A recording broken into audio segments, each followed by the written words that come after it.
Hi, I'm Jeff, and welcome to My Kind of Flying. I've started this channel in an...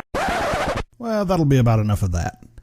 I filmed this as an introduction to my new YouTube channel, but after reviewing it, I kind of realized it's a bit cheesy and I'm using my hands way too much. So in place of that, I'll just tell you a little bit about what's going on. This is my new YouTube channel that I'm calling My Kind of Flying. I intend to post videos here showing the ins and outs of the type of flying that I love, which is pretty much anything that flies. From birds, to planes, to RC aircraft. If it flies, I love it. So what I hope to do with this channel is, in the future, to maybe focus on different parts of flight and in aviation, and maybe teach you something along the way that maybe you didn't already know. I've only filmed one of these videos so far, and I've already learned a lot myself. I thought I'd start off this first video by just taking around the pattern with me in the 172 that we fly, and maybe answer some of the questions that I routinely get when flying passengers. These are really good questions, intelligent questions that people often ask when they're flying with me, because it's kind of a foreign area for them to be in a cockpit of a plane. And for the record, I'm not a flight instructor, so please don't use this for instruction. I'm just a pilot who likes to share my passion. Oh, and I'm sorry about the hands. Let's go flying.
And we just got the engine started and going through our checklists here, making sure everything's working. We got oil pressure.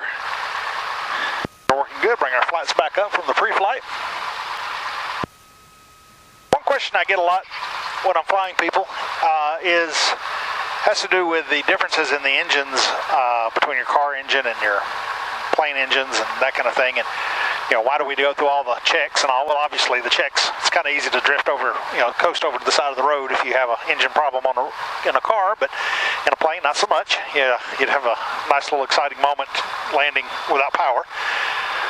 But the primary reason for so much of this is just obviously for safety, and we also are dealing with quite old technology. Most of these planes that you see flying around, unless they've been built in the last 15 or 20 years, are still carbureted. And if you know anything about engines, car engines, and that kind of thing, then you know that we're using fuel injection now in cars, and carburetors are a thing of the past. Well, in planes, keeping it simple, and the fact that they're fairly old, we still have carburetors, so we still have to worry about things like carburetor icing in certain conditions and that kind of thing. So it's just, these planes are safe, but at the same time we have to kind of baby them a little bit at times just to make sure things are just the way they're supposed to be.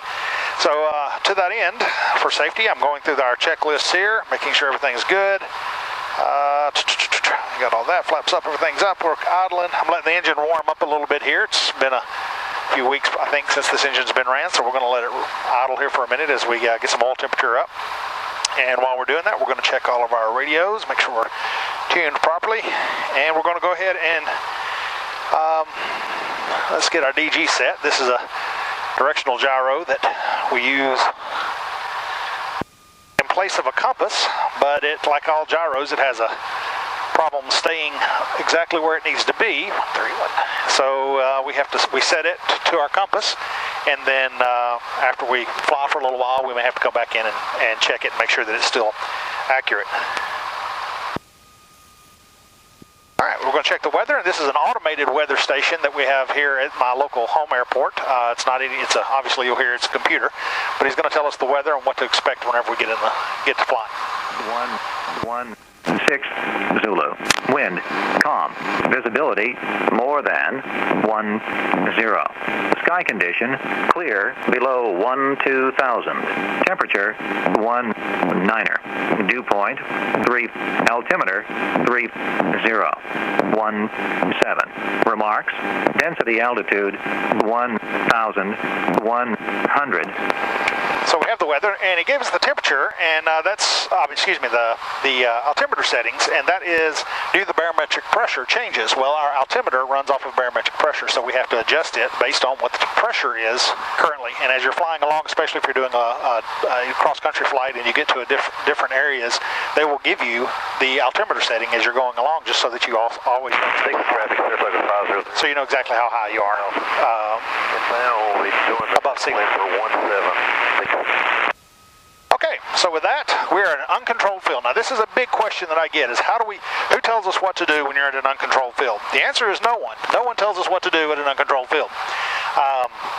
That sounds a little bit crazy, but it's not. It's kind of a big sky theory. There's a lot of sky out there. To make things easier, we talk on the radio to each other to let everybody know what we're going to do. We do a lot of broadcasting out into the blind, if you will, where we just say, hey, this is what I'm doing, this is who I am, where I'm going, what kind of plane I am, look out for me. And we're always looking. I've been listening this whole time, seeing if we had anybody calling in on the radio to tell me that they're coming into this airport or taking off from this airport, so I would know more about what they're doing. That being said, it's legal for someone to fly in without a radio. It's not required into an uncontrolled field that they have to have a radio. I wouldn't consider it in this day and age to be real smart, but a lot of small planes, especially older planes, may not even have electrical systems. Doesn't mean that it's I would think I would carry a handheld myself, but not required. So we're always looking for other people, and we're going to start taxiing to our runway here. Wind was calm. It seems to be favoring runway 6, so we're going to actually taxi back to runway 6 and see what we can do from there. So we're going to make our call. Murray County, Mall 40335, entering a left base for runway 17, Murray County. There is a call to my airport. This guy's entering a left base. So we're going to see what he's going to do here. We're going to inch out.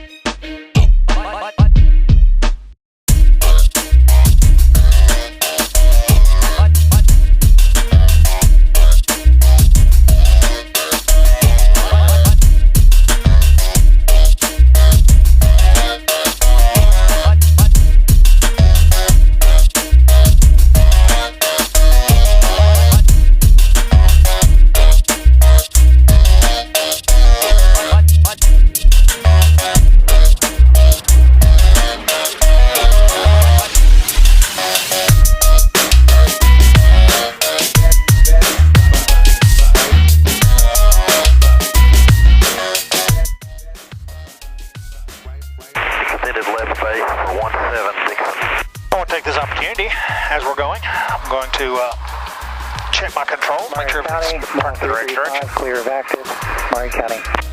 Doing what it's supposed to be doing, checking, make sure all my instruments are still showing what I want them to show. We're still a little bit off right there. We're going to change our DG a tad. Murray County traffic, citation 510, Hotel Sirius, parting runway 24 to the northwest. Murray County, please advise. And while we wait on this next guy, he's back taxiing this runway because the taxiway doesn't quite make it all the way to the end, so we're going to kick it around here so we don't throw following the aircraft on final 17 and do our run-up. And the run-up is just kind of a one last check of the engine and all the things that are going. We're going to bring it up to 1700 RPM. Let it settle in. Then we're going to take our magnetos, and we're going to go to one magneto. Check for the drop. Back. The other magneto. Both of them have less than 50 total. Back to both. We're going to pull carb heat. Less than 100 there. Actually about 50 right there. Not bad. And all looks good. That we are ready to roll as soon as we get our chance on the runway.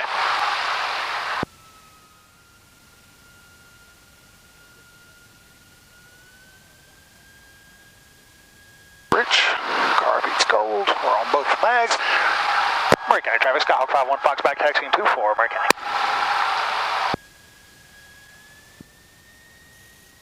We're going to back taxi here. This gives us about an extra 1,000 feet on this particular runway from the end of the taxiway. We could have taken off right there, just done what would have been considered an intersection departure. But I'm a big believer of use all the runway you can. I may want it on the other end for some reason. If something was to happen, I might decide real quick, I wish I had that extra 1,000 feet. So we're going to turn around here. Looking good. At Murray County traffic, Skyhawk 51 Fox departing runway 24, be staying in the pattern, Murray County. So we'll go here, line up, full power. Foxtrot traffic, Skyline. We have full power on the tack. 5 miles to the east. Airspeed is active. Downwind landing gear. Right rudder. Left downwind for Murray County traffic, 240, Foxtrot Mike back taxi in 24 for departure. There's my rotation speed, and I'm going to come up, and we're flying. Okay, left downwind for 17, Foxtrot.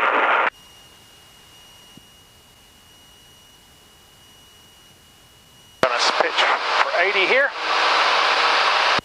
And this airplane is in miles per hour, where a lot of Cessnas, different years, sometimes they are in knots, which is kind of the universal. And some birds here I'm going to try to avoid.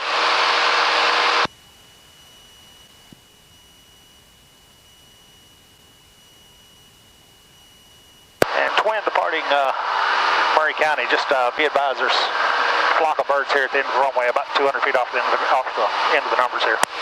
Roger that, 0 Foxtrot. 86 Echo enter downwind 17.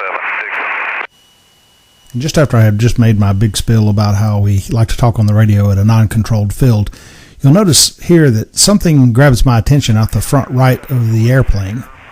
And what that was another airplane. And it was never any danger. I found out later that they did have me in sight. And there was no danger of me actually colliding with them or even catching up to them.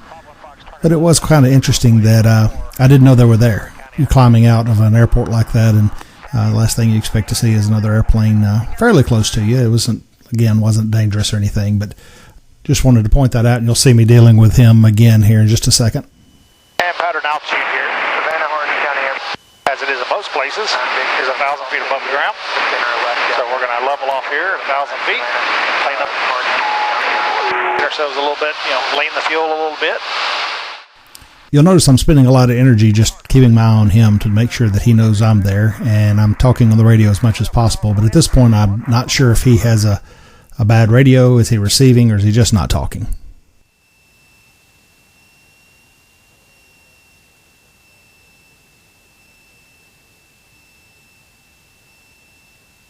All right, here's an example. We got a AT6 Texan out here. Looks like he's making a long, but I'm not hearing him on the radio. 86 Echo enter final 170.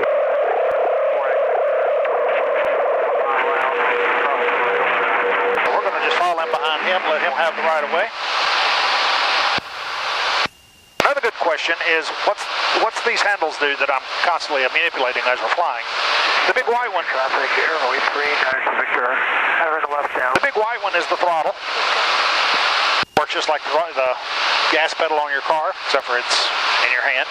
Push it, you go more throttle. Pull it, you get less throttle. The red one is your mixture control, and if you've ever dealt with farm equipment or anything like that that required mixture, then it's full in is rich, full out is lean. Has to do with altitude, and as you go up, you want to lean your mixture. And the black one here is carburetor heat, and this actually gives you hot air into your carburetor rather than the normal cool air, and that helps melt if there's an opportunity for carburetor icing. So you pull that in times like now, as I'm going to beam the numbers and ready to try to land again. So we're going to do that. We're going to go full rich. Carb heat out. Let it run for a second here. Doesn't seem to be stuttering, so we're going to pull a little more power out. Because the only way you land is to have less power. Murray County traffic, Skyhawk 51 Fox is on left downwind. I'm not hearing the T6 on the radio, but I do see you. I'll follow you in. I'm number 2 for the runway. Murray County traffic, we've got you in sight behind us. We're about to turn short final. We'll be full stop in Murray County. Murray County traffic, Skyhawk 51 Fox, turn in 2 mile base. runway 24, Murray County.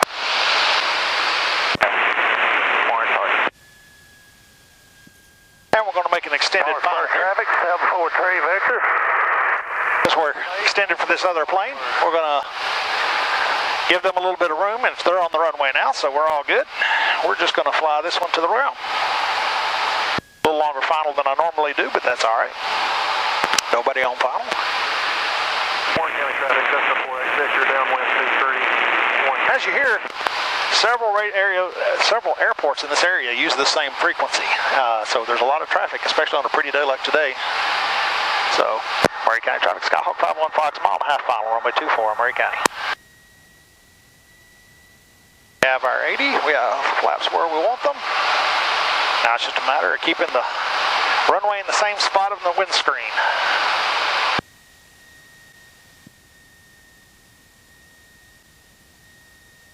Lawrence County traffic, 56 Quebec, left downwind 17, touch and go Lawrenceburg.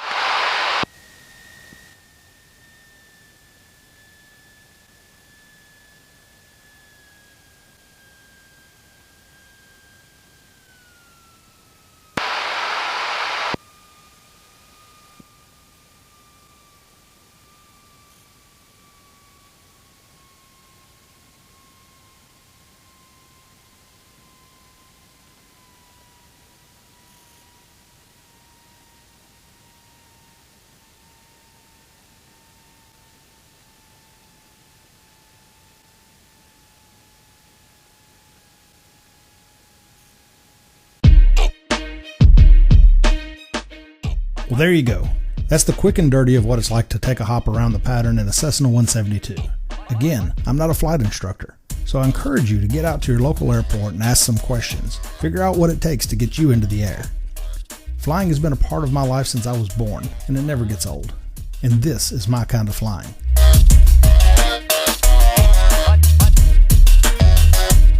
If you enjoyed this or have questions I can help answer, you can do so by leaving your comments or questions below. And if you liked what you saw, feel free to subscribe to the channel for updates on when I publish my next video.